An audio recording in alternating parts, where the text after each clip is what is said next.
नमस्कार दोस्तों, मैं मोनू धाकड़ धाकड़ कॉमो क्लासेस में आपका हार्दिक स्वागत करता हूं। चलिए दोस्तों, हम अपने पॉलिटी के टॉपिक को आगे बढ़ाते हुए चलते हैं।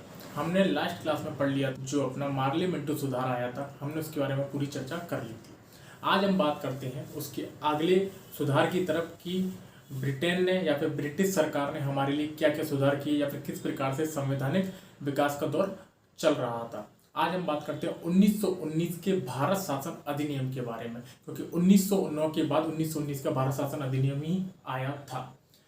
पहला प्रश्न ये उठता है कि 1919 का भारत शासन अधिनियम क्यों आया था। पहली बात तो ये कि क्यों जरूरत पड़ गई इसकी। तो देखो, इसकी जरूरत पड़ने के पीछे कुछ कारण है। यदि बात करें प्रथम विश्व युद्ध के बारे में, तो 1914 में जब प्रथम विश्व युद्ध चालू हुआ था तो ब्रिटिश सरकार के पास उतने सैनिक शक्ति नहीं थी कि वो प्रथम विश्व युद्ध में उतर पड़े, जिस कारण उसे भारतीय सैनिकों की मदद की जरूरत थी। भारतीय सैनिक उसमें सहयोग नहीं कर रहे थे उनका। क्यों? क्योंकि हम देख रहे थे कि किस प्रकार से उन्होंने हमें लूटा था या फिर जितने भी हम पे उन्होंने पीड़ाजनक चीजें करी थी, उस कारण हमने उनका साथ नहीं दे रहे थे। लेकिन ब्रिटेन ने एक चाल चली, ब्रिटिश सरकार ने एक चाल चली। उन्होंने ये कहा, उन्होंने सबसे लीडर को पकड़ा यहाँ पर कि सबसे लीडर यहाँ पर कौन है जिसकी बात कोई नहीं टाल सकता। तो हमें पता है कि हमारे बापू उस टाइम पे लीडर थे बहुत अच्छे, जिनकी बात कोई नहीं टालता था। ठीक है, तो बापू सी के पास ब्रिटिश सरकार गई और उन्होंने ये कहा कि सर, आप अपने यहाँ से जो भी सैनिक हैं उनसे बोल दो कि वो हमारे यहाँ पर युद्ध में चले, प्रथम विश्व युद्ध में। जिसके बाद बापू ने ये बोला कि इससे हमें क्या मिलेगा। तो बापू से उन्होंने ये बोला कि हम आपके यहाँ पर कुछ अच्छे विकास करेंगे। तो उन्होंने बोली कि मुझे भरोसा नहीं है कि आप अच्छे विकास करेंगे। तो उन्होंने बोली हम आपको विश्वास दिलाते हैं, या फिर बॉन्ड साइन कर लेते हैं, हम कुछ भी कर लेते हैं, लेकिन हम आपके यहाँ पर क्या करेंगे, विकास करेंगे। और अब हम आपके यहाँ पर एक उत्तरदायी शासन को घोषणा करेंगे। उत्तरदायी शासन मतलब ये है कि अब जो शासन चलेगा वो जनता के प्रति उत्तरदायी होगा। अभी तक जो शासन चल रहा था वो जनता के प्रति उत्तरदायी नहीं होगा। अब मुद्दा ये आता है कि जनता के प्रति उत्तरदायी किस प्रकार से होगा, क्योंकि वहां पर यदि हम देखें तो सारे जितने भी बड़े बड़े पद थे वो सब ब्रिटिश सरकार के अधिकारियों के पास थे। तो कैसे होगा? तो इस वजह से हमारे यहाँ पर कुछ भारतीयों को उसमें जो वायसराय परिषद है उसमें शामिल किया गया, या फिर मंत्री पदों में हमारे भारतीयों को क्या किया गया, शामिल किया गया।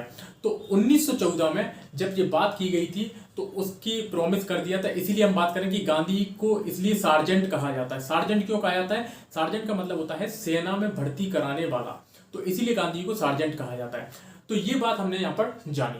इसके बाद 1916 में हमें पता होम रूल आंदोलन। तो होम रूल आंदोलन जो तिलक एनिवर्सरी द्वारा किया गया था, उसका भी उसमें भी काफी प्रभाव था। तो उस सारे प्रभावों को दबाने के लिए जो ब्रिटिश सरकार है उसने एक चाल चली, जिसके कारण उसने 1919 का भारत शासन अधिनियम लाया। और जिस भारत शासन अधिनियम को उन्होंने नाम क्या दिया, उत्तरदायी शासन का नाम। 1919 का भारत शासन अधिनियम, भारत शासन अधिनियम, जिसको हम मॉन्टेग्यू चेम्सफोर्ड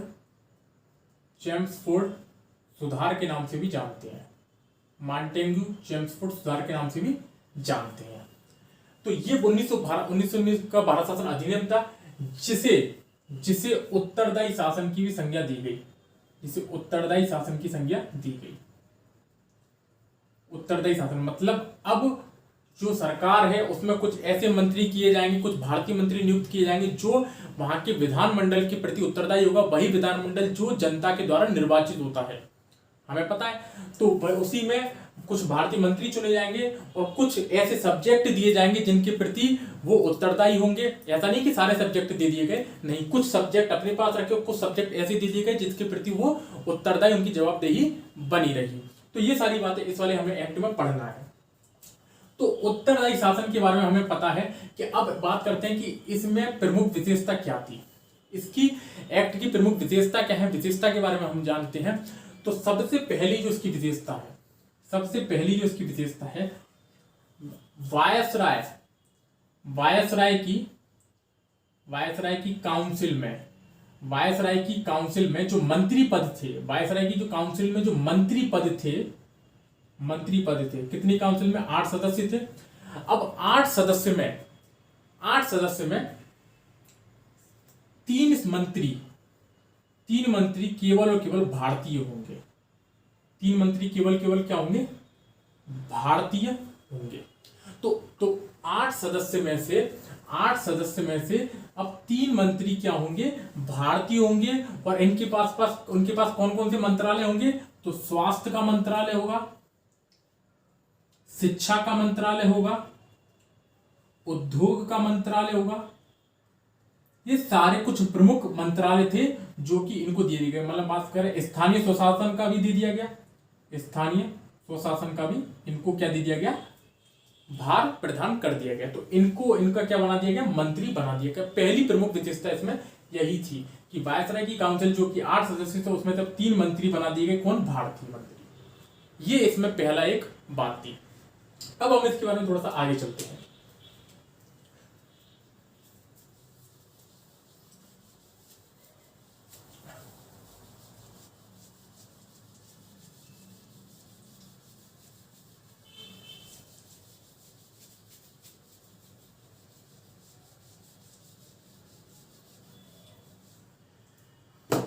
दूसरी इसमें प्रमुख बात कही गई, वो क्या बात थी?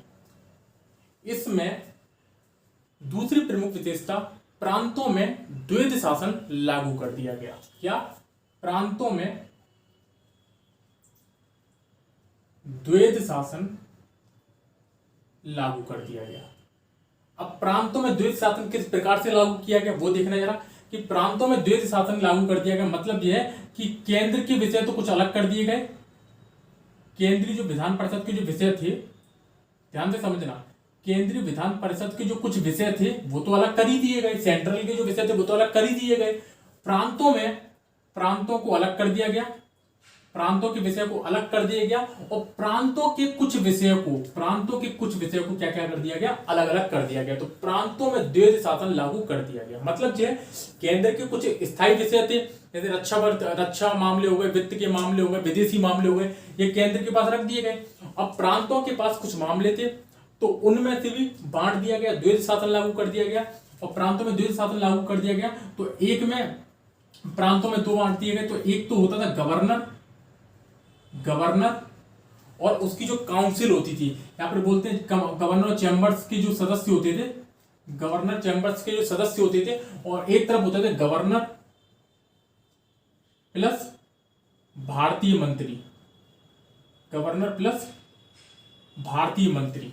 तो ध्यान रखना, गवर्नर प्लस चैम्बर्स के पास कुछ सब्जेक्ट थे और गवर्नर प्लस भारतीय मंत्री के पास कुछ सब्जेक्ट थे। गवर्नर दोनों में कॉमन था, बस चैम्बर्स और भारतीय मंत्रियों का अंतर था। ये चैम्बर्स जो थे जो ब्रिटेन के थे और जो भारतीय मंत्री अपने यहां करते।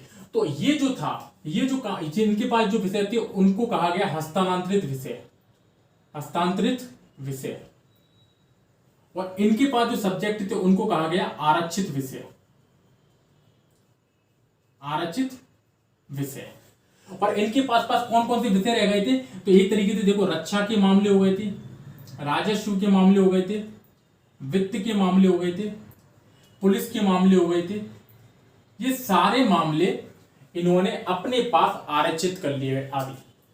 आदि मामले जो इन्होंने क्या कर लिए, अपने पास आरक्षित कर लिए गए।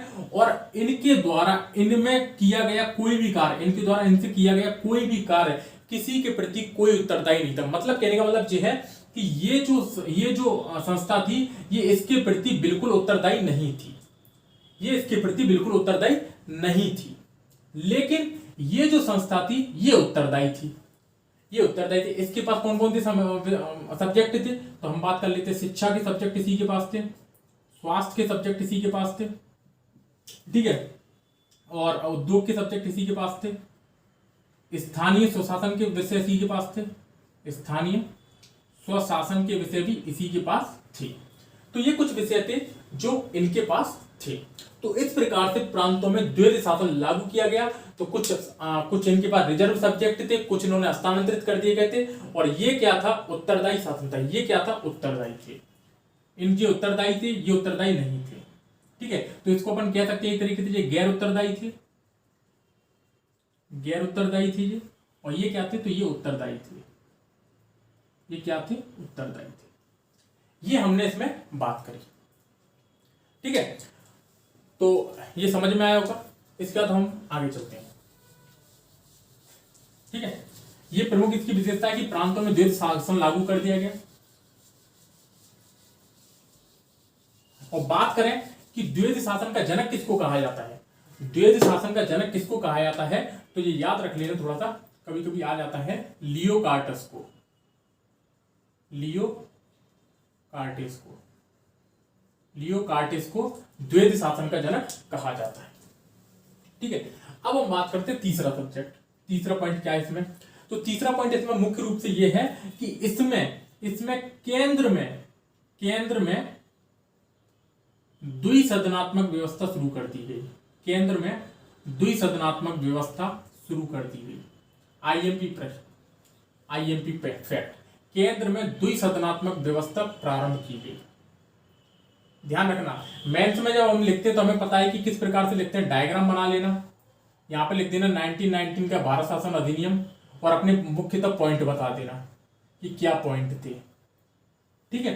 तो ये हमें पता ना, चाहे गोला बना लो, कुछ भी डायग्राम जो आपको पसंद है वो सारी चीजें आप इसमें बना सकते हो, ठीक है। केंद्र में द्विसदनात्मक व्यवस्था प्रारंभ कर दी है। द्विसदनात्मक मतलब क्या थी, इसमें 2 सदन कर दिए गए। कौन कौन सा, एक तो कर दिया गया केंद्रीय विधानसभा, केंद्रीय विधानसभा, और दूसरा कर दिया गया राज्य विधान परिषद, राज्य विधान परिषद। तो एक तरफ कर दिया गया केंद्रीय विधानसभा और एक तरफ कर दिया गया राज्य विधान परिषद, ठीक है। केंद्रीय विधानसभा हम बात करें तो ये एक तरीके से आज की डेट में बात करें तो लोकसभा है, और इसको बात करें तो ये क्या है, राज्यसभा। ये राज्य का प्रतिनिधित्व करती थी, ठीक है। केंद्रीय विधानसभा, ये राज्य विधान परिषद। सदस्यों के बारे में बात करें तो इसमें जो सदस्य होते थे, इसमें 36 जो होते थे, 36 सदस्य जो होते थे वो होते थे निर्वाचित, और 24 जो होते थे वो होते थे मनोनीत। 24 जो होते थे वो क्या होते थे, मनोनीत। और टोटल सदस्य संख्या कितनी होगी, तो 60 टोटल सदस्य संख्या हो गई, ठीक है। तो 36 निर्वाचित, 24 मनोनीत और 60 इसमें टोटल संख्या। केंद्रीय विधानसभा के बारे में बात करें, लोकसभा के बारे में, तो इसमें जो टोटल सदस्य थे वो थे 144 टोटल सदस्य थे, जिसमें से 104 जो थे वो थे निर्वाचित। 104 जो थे वो क्या थे, निर्वाचित, और 40 जो थे वो क्या थे, मनोनीत। 40 जो थे वो क्या थे, मनोनीत।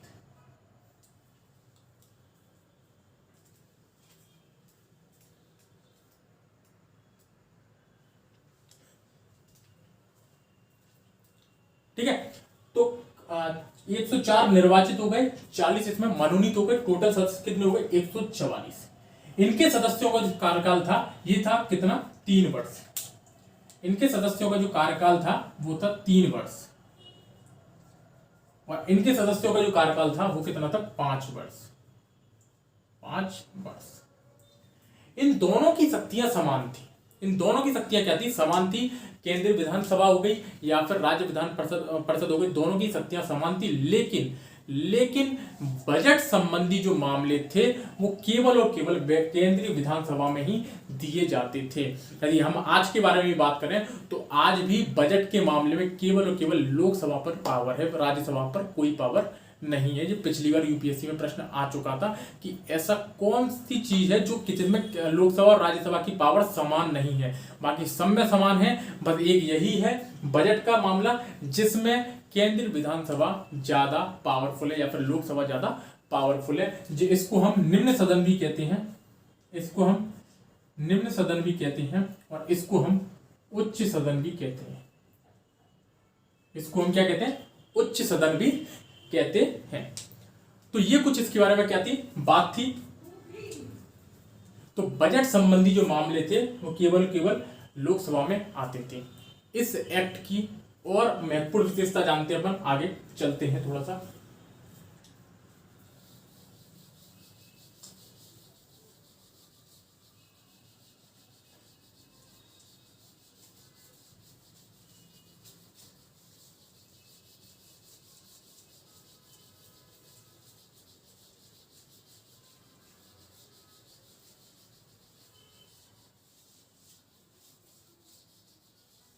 ठीक है। यदि हम बजट के बारे में बात करें तो पहले इसी एक्ट के तहत राज्य के बजट या फिर प्रांतों के बजट को केंद्रीय बजट से अलग कर दिया गया। प्रांतों के बजट को केंद्रीय बजट से क्या कर दिया गया, अलग कर दिया गया। अब प्रांत जो थे या फिर राज्य जो थे वो अपना बजट स्वयं अपने विषय वस्तु पर बना सकते थे, ठीक है, और केंद्र का अपना एक बजट था। तो इसी एक्ट के तहत ये क्या हो गए थे, अलग हो गए थे। इसी में यदि हम बात करें एक और चीज, तो इनके पास जो बजट बनता था इनका, और ये जो व्यय करते थे, ये क्या करते थे, जो व्यय करते थे या फिर जो खर्चा करते थे या फिर जो इनके पास टैक्स आता था, उसका लेखा जोखा रखने के लिए इसी के तहत महालेखा परीक्षक क्या बना गया, महालेखा परीक्षक बनाया गया। इसी के तहत महालेखा परीक्षक बनाया गया, जो हमने आगे चल के पढ़ा है। 1919 के तहत ही महालेखा परीक्षक बनाया गया। इसी के तहत महालेखा परीक्षक बनाया गया, जिसमें जो खर्चों का क्या करता था, लेखा जोखा अपने पास रखता था। ये इसमें मुख्य बात थी। ये एक आईएमपी इसमें बात हो गई है, ये इसमें बात की। इसी एक्ट में ये बात कही गई कि सिविल सेवकों की भर्ती के लिए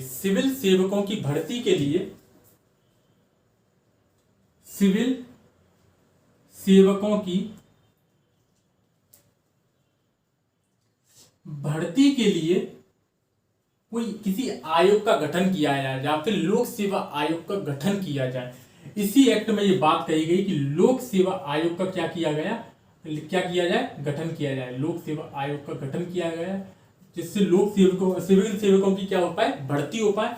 और लोक सेवा आयोग का फिर अपनी गठन कब हुआ था, तो 1926 में लोक सेवा आयोग का क्या हो गया था, गठन हो गया था। ठीक है, तो ये इसमें मुख्य बात थी कि सिविल सेवकों की भर्ती के लिए लोक सेवा आयोग का गठन किया गया। 1926 में लोक सेवा आयोग का गठन हुआ था।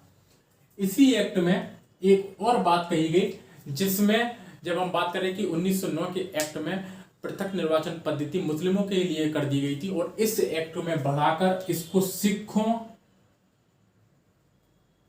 ईसाइयों,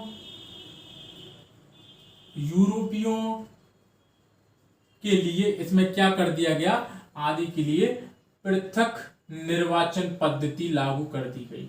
पृथक निर्वाचन पद्धति इनको भी लागू कर दिया गया। पृथक निर्वाचन पद्धति लागू कर दी गई। तो ये इस एक्ट में कुछ महत्वपूर्ण बातें थी। अब यदि हम थोड़ा सा बात करें कि ये तो चलो सारी चीजें कर दी गई, ये सारी चीजें कर दी, लेकिन ये कहां तक सक्सेसफुल रहा, ये चीज कहां तक सक्सेसफुल रही, ये बात कैसे पता पड़ेगा। तो ये पता पड़ने के लिए ये कहा गया कि 10 साल के बाद इस सभी का लेखा जोखा तैयार किया जाएगा। इस सभी का क्या होगा, लेखा जोखा तैयार किया जाएगा कि कितना ये उत्तरदायी शासन क्या हुआ, सफल हुआ, कितना क्या हुआ, ये सफल हुआ या फिर सफल हुआ भी या नहीं हुआ। जिसको हमें पता है कि 1927 में साइमन कमीशन की स्थापना की गई। साइमन कमीशन की स्थापना की, जिसमें 7 सदस्य रखे गए। लेकिन ये 7 सदस्य क्या थे, अंग्रेज थे। 7 सदस्य क्या थे, श्वेत थे, अंग्रेज थे, जिस कारण कुछ भारतीयों ने इसका क्या किया गया था, विरोध किया था। 1927 में इसको 2 साल पहले गठन कर दिया गया था। क्यों? क्योंकि उन्हें पता था कि 2 साल बाद ब्रिटेन की गवर्नमेंट क्या है, बदलने वाली है। तो जिस कारण 2 साल पहले 1927 में साइमन कमीशन का क्या कर दिया गया, गठन कर दिया गया। और 1927 में गठन किया गया, जिसने अपनी रिपोर्ट कब सौंपी, 1929, ठीक है, 1929 या फिर 1930 में इसने क्या कर दी थी, अपनी रिपोर्ट सौंपी थी। ठीक है, तो ये चीज आपको याद रखना कि इसने अपनी रिपोर्ट सौंपी थी। इस रिपोर्ट में कुछ महत्वपूर्ण बातें थी, उन बातों के बारे में भी थोड़ा सा जान लो, कभी कभी पूछ लिया जाता है।